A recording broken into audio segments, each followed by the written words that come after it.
I'm going to introduce you to a man who is absolutely instrumental to the creation of this forum and for keeping it going, expanding it, and making it more and more a part of the global debate about the future of the food production sector and its relationship with the wider world. So without further ado, let me invite you to give a very warm hand to a man who chaired the FFA for, I believe, 6 or 7 years. He's still closely related to it, cares about it a great deal.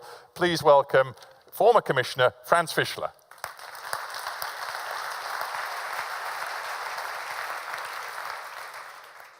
Thank you, Stefan.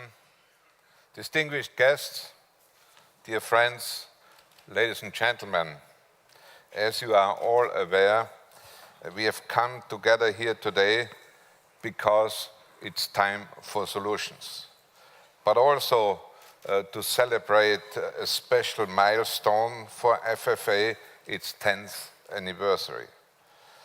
And it's great to see you all here coming together to mark this occasion.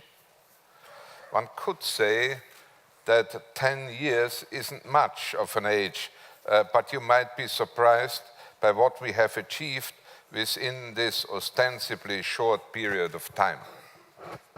Initially, during the first year, we were riddled with doubt whether we would be able to attract the interest of farmers, countrymen and women, as well as rural entrepreneurs for our new and unusual format to communicate fresh ideas which drive sustainability in the food value chain and stimulate a sustainable and internationally competitive rural economy across Europe. To our great surprise, we were able to welcome more than 300 guests already in the first year, and we have been growing ever since. Today, we are proud to host a distinguished audience of more than 2,000 participants, and I'm sure that FFA will continue to increase its appeal in the years to come.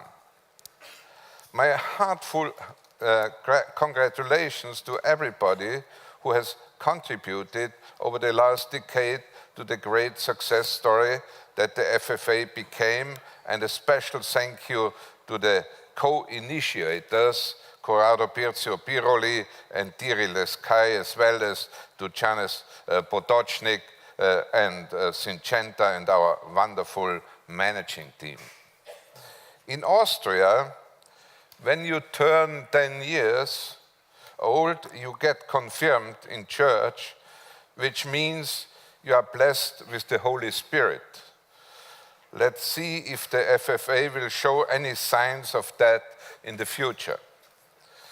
Speaking about the future, I think we all can agree that we are witnessing the onset of a new era.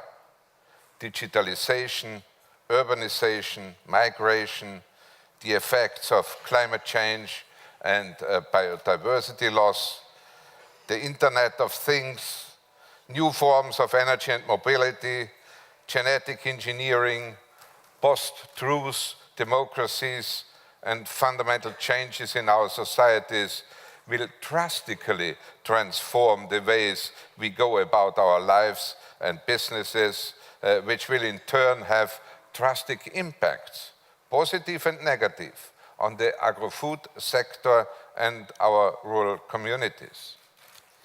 We must pull up our bootstrings and start preparing for this new world order if we want to succeed and rake in potential benefits, and not sit around lamenting about the possible risks. To get ready, we need to leave the traditional ways of thinking behind us. We need to get out of our route and take a look around. Let's break down the silos of our disciplines, be it how we produce science and innovation, be it our administrative organizations, or be it the lack of upstream and downstream cooperation. What we need is system thinking, and yet again, a new kind of engagement. Rural dwellers can only mitigate the risk of being left behind if they are open to change and adapt to the new tools of development to their fundamental needs. This includes also new forms of cooperation within the various production chains, new education and training programs, improved extension service, as well as new political and financial frameworks. This brings me to the CAP. Ladies and gentlemen, it is time to open a new chapter for the CAP and reform it significantly to be prepared for the challenges ahead of us. To achieve this, a major reshuffling of the existing market and financial support systems is unavoidable. We must go far beyond tweaking things here and there and tinkering around the edges.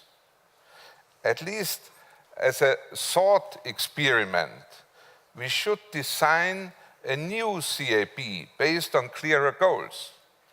These goals can't be the same as those enshrined in the treaty, because objectives such as sustainability, biodiversity, closing environmental biofeedback loops, etc., aren't even mentioned in the agriculture chapter of the treaty.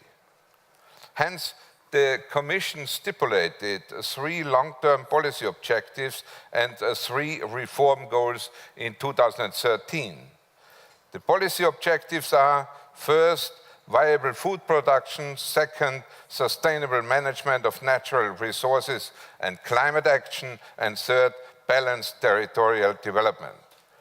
These objectives were translated into 3 reform goals: enhanced competitiveness, improved sustainability, and greater effectiveness. I think they are still viable, but need to be translated into a set of more specific and forward-looking outcomes.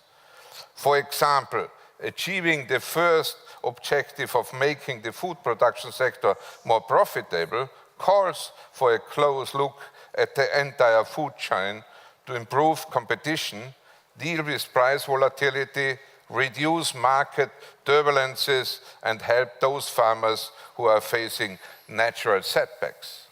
For the second objective, sustainability and climate measures, the right mix between obligatory and voluntary measures with viable accountability and compliance mechanisms must be found. To meet the third objective of balanced territorial development, we must go beyond agriculture and introduce a coherent and comprehensive system of rural development, including rural infrastructure and rural businesses, diversification, and steering the endogenous forces of a given rural region. In addition to reforming the content of the CAP, a close look at the adherence to the subsidiarity principle, the reduction of the bureaucratic burden, and more efficient and less burdensome control and inspection regimes must become another priority. Finally, innovation is one of the most powerful drivers in the agro-food sector, but needs to be amplified all the way down to the innovation chain. Ladies and gentlemen, I really think we shouldn't miss the boat. We need to get on board now. Let's stop wasting opportunities and start living up to the motto of this year's FFA. It's time for solutions.